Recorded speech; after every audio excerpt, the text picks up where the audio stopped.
Active shooter. A gunman or gunmen killing or attempting to kill people in a confined, populated area. We all hope we never find ourselves in an emergency situation like this with an active shooter targeting people. But if you do you know what to do to stay safe and help others? That is the focus of a new class being offered by UW Medicine staff at Harborview Injury Prevention and Research Center in Seattle. We think this is important for everyday events which you might come across, but also with the growing problem we have with mass casualty events in this country and mass shootings. And nobody expects it to happen to them, but it could. And if you're in that situation, someone can bleed to death in 3 to 4 minutes. In the 70s, doctors and staff at Harborview Medical Center, along with the Seattle Fire Department Paramedic Training Program, led the way in training people for CPR.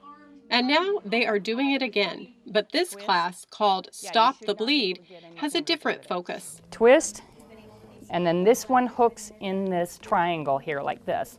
It's helping average citizens learn what to do in an active shooter situation to both stay safe and also to help any victims who are bleeding, because law enforcement first has to secure the scene. It takes time to get emergency people to the scene, and it's certainly in a shooting event, the initial focus is on dealing with the threat, and so law enforcement can't stop and help you in that situation. So really it's bystanders, people next to you, that are going to help you out. Then you create like a cave. The class is part of a national effort to train citizens to learn how to stop bleeding after an injury. The idea came for this type of class after the Sandy Hook Elementary School shootings in 2012. But rescue workers say this is training that can be life-saving in any situation, especially since the chances of being in a mass shooting situation are very low. So you pull it out, it's got a nice handle, you can take it with you. Also, part of the national effort, they are encouraging all public buildings to offer first aid kits designed specifically to help in a bleeding event. The national goal is to teach everybody, teach every citizen these skills, but it's not enough to have the skills if you don't have the equipment and the supplies available to you to use them. Just like with CPR, we now have automatic defibrillators in every public place that we go. We would like to, right next to the automatic defibrillator, put a public access bleeding control kit. Those are commercially available. You mount them next to your AED, and inside there are individual packets that will allow you to treat up to 8 patients. On each tourniquet, you put it a couple inches above the bleeding site, okay? Harborview started offering the free classes to the public last October. They hold the classes one Saturday a month, offering both a morning and afternoon class. The staff working at these events are all doing this on their own time. They're volunteering. Here, and this makes as much of a pressure bandage as anything else. That's how important they feel these classes are, to train the average person on how to save a life. But whatever you need to do in that 5 minutes, because there is going to be no first aid, there's going to be no medic one, there's going to be no one there in that 5 minutes. So you, average Joe on the street, can do something that can save a life with very little training.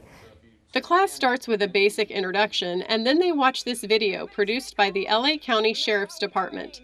Everybody get in this corner, away from the windows. Get the emergency bag from my desk. It teaches them how to stay safe during an active shooter situation. The video is intense and is not designed for children. Turn off the lights, move away from any windows, and silence your cell phone.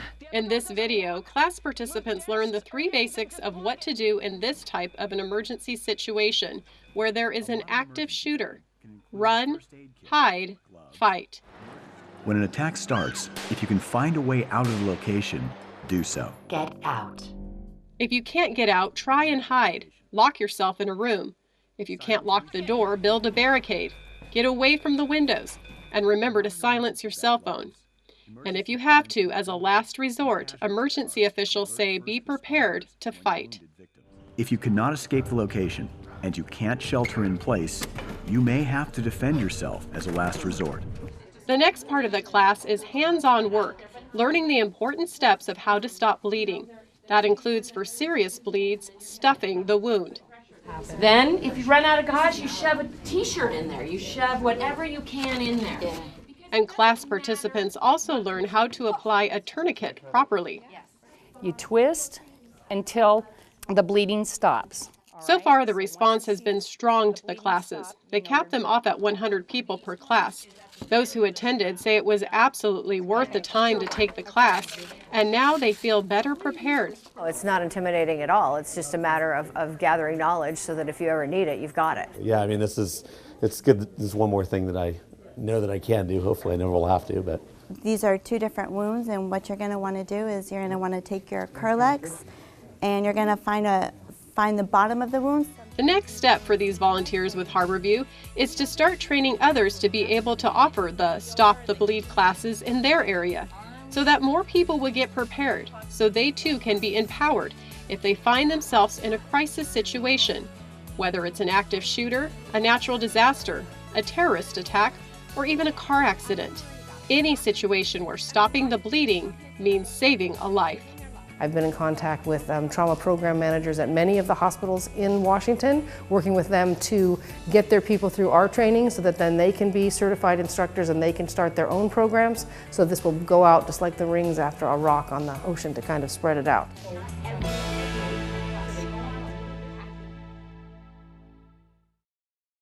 Watch CityStream Thursday nights at 7 on the Seattle channel, or get video on demand and podcasts anytime at seattlechannel.org.